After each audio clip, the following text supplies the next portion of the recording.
Okay, so here we are, here I am, second amateurish video with no edits and no, good speakers or anything like that. Um, and in this one, I am going to be talking Star Wars. And it's going to be kind of a fantasy situation, like how people say, what would you do if you won the lottery? This is going to be what if you were in charge of Lucasfilm. And I'm going to start with the um, kind of the imagining that it's 2012 again, and um, George Lucas has passed Lucasfilm on directly to me instead of Crazy Kathy, and the Evil Mouse House is not involved. So Lucasfilm is as it was, except with me, except George Lucas. Um, and then at the end, I'll do a more contemporary thing. What if I were put in charge of Lucasfilm now, again without the Mouse House involved? Um, and of course, saying what I would have done already implies that I'm not happy with what was done, which would be quite true and would be an understatement. But this video is not, is not for, um, you know, bashing Disney Star Wars. It's not for hating on Disney Star Wars. Um, it's just for talking about the, what could have been, what might have been, what I might have done, type thing. Um, and there's not going to be any detailed storyline that I'm going to be proposing. So don't wait for that. It's going to be more of what approach would I take? What would be the questions, the issues that I would be addressing that would need to be addressed, and the possible solutions or non-solutions to that. The story themselves, the story that itself would be in the hands of the professional writers that I would be hiring people that I could trust, that whose talent I respected. Um, and before I get to that, for the benefit of anyone watching who might stumble across this, who is not related to me, let me take a few minutes to introduce myself. And this is actually going to be a multi-part video because I'm trying to keep each of these short.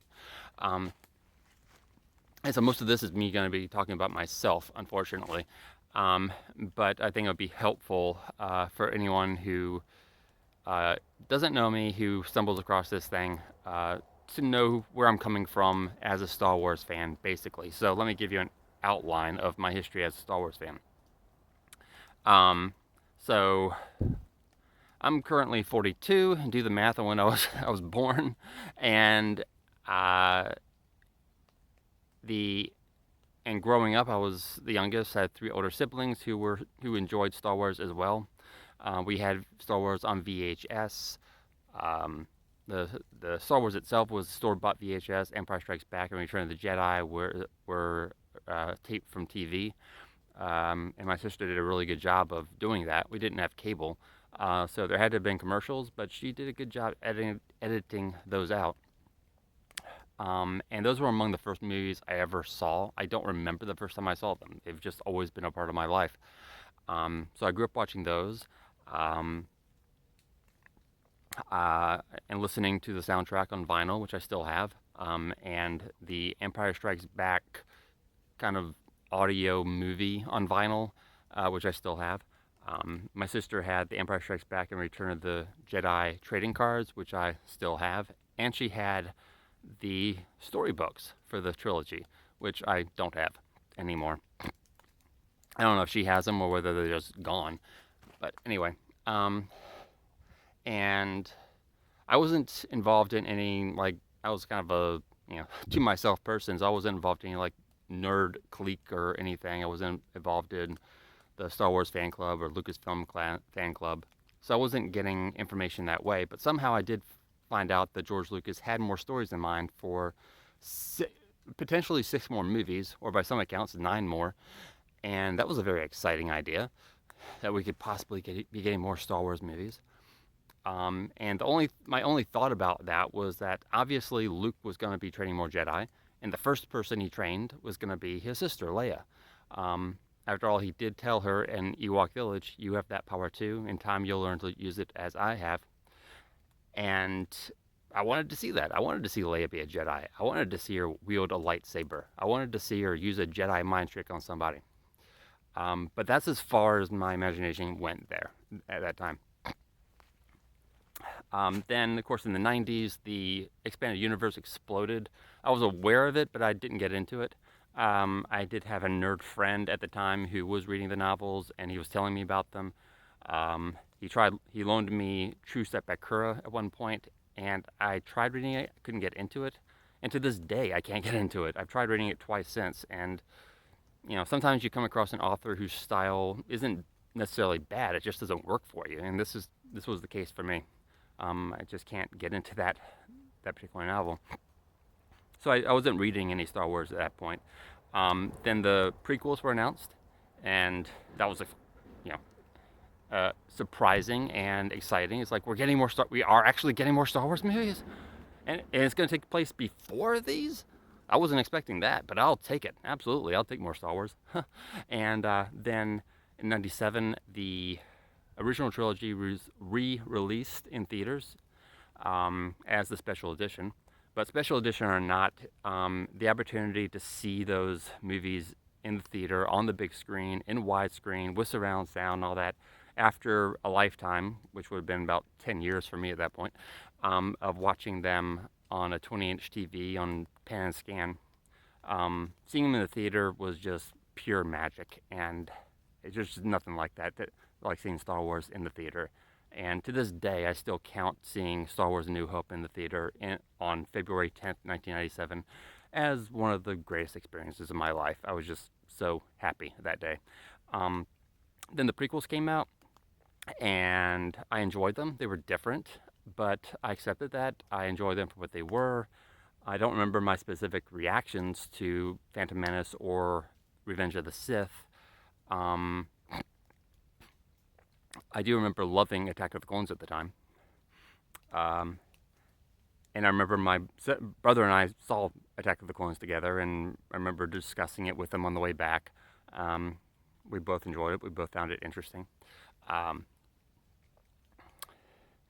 Let's see. And then I did become more critical of the prequels as the years went by, to the point where 2013, 2014, I kind of considered the prequels to be separate from the original trilogy. I still enjoyed them. I still rewatched them from time to time. But to me, they were themselves. They were another Star Wars. There was original trilogy Star Wars. There was prequel Star Wars. They were both good by themselves, but they didn't really go together. That was as critical as I got. Then, of course, the sale of Lucasfilm to Disney, the announcement of the sequel trilogy. I was very excited. At that point, of course, the internet was a big thing, so I got online and was following on the news, especially on the Force.net forums. I would be on there for frequently, catching up on all the news, all the rumors, all the speculations, all the fan fiction, all the fan art. It was great. And if anyone wants to look it up, my username on the Force.net was Darth Calvin. So my stuff is probably in the archive there somewhere. And Force Awakens came out. I loved it. I saw it in the theater 8 times. I wound up seeing, then when it came out at home video, I watched it an additional 3 times before its follow-up came out. And so that was 38 times in 2 years. And I came to think of my reviewings as getting my Rey fix, because I loved Rey. And I bought the novelization of The Force Awakens. I bought Rogue One Catalyst, Tarkin, Before the Awakening, Lost Stars, Bloodline. Of course, saw Rogue One in the theater 5 times. In 2017, I finally got around to reading Heir to the Empire. That had been on my mind for a while to reach that. And I loved it. So, of course, then that was the first part of a trilogy, so I had to read the rest of the trilogy. And Dark Force Rising and The Last Command, loved it. And then I sought out more Star Wars classic EU books, especially the ones by Timothy Zahn. So I probably read like 15 or so EU books, classic EU books that year, while at the same time looking forward to the further adventures of Rey and Finn and Kylo and Hux and all them. And then The Last Jedi came out, and everything changed. I saw it twice opening weekend. A week later, I threw away all of my Disney Star Wars stuff. The movies, the t-shirts, the action figures, the soundtrack, the books, everything. And have not looked back. I have not seen Solo. I have not seen Rise of Skywalker. I turned my back on Disney Star Wars a few days after seeing TLJ. The one plus side to seeing TLJ is that it made the holiday special watchable. But anyway, that's my history with Star Wars, and that took a lot of time. And I'm only going to have a few minutes, giving myself a few minutes left in this video. But now you know where I'm coming from. So when it comes to approaching the sequel trilogy, anyone given that task is not going to be given an easy task, because the original 6 movies, episodes 1 through 6, or 4 through 3 if you want to say it that way, really do tell a complete story. The main storyline being the rise, reign, and ultimate defeat of the Emperor, Darth Sidious. And then you have the rise, fall, and redemption of Anakin Skywalker, the transforming of the Old Republic into the totalitarian empire, and the freedom fighters fighting and ultimately defeating that regime. You have the hero's journey of Luke Skywalker. You have you have Han going from being basically a loner, except for his Wookiee friend, to being a hero of the freedom fighters and the Rebel Alliance, and the lover of Princess Leia. Princess Leia goes from being basically just a part of the Rebel Alliance to also being a lover. And so you have all these really complete stories that have been told, and the end of Return of the Jedi is very much a fairy tale, happily ever after, wrap it up and tie it with a bow ending. And if you're faced with continuing having a story after that, then you're faced with the prospect of undoing that happily ever after, because you got to create conflict somehow. And of course, there are things that are going to happen after Return of the Jedi, like Luke training new Jedi, Han and Leia getting married, having kids, but that's not fodder for a new space opera trilogy. There's no major conflict there. And you'd also have to go with,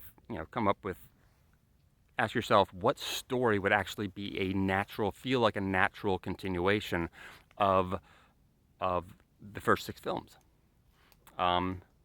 Which ain't easy to answer, because the first 6 films are a complete story. And how do you make a third trilogy feel like an organic continuation of that, instead of just totally tacked on and a total milking of the franchise? And I'm going to actually end this part of the video right now. So, to be continued. All right. TV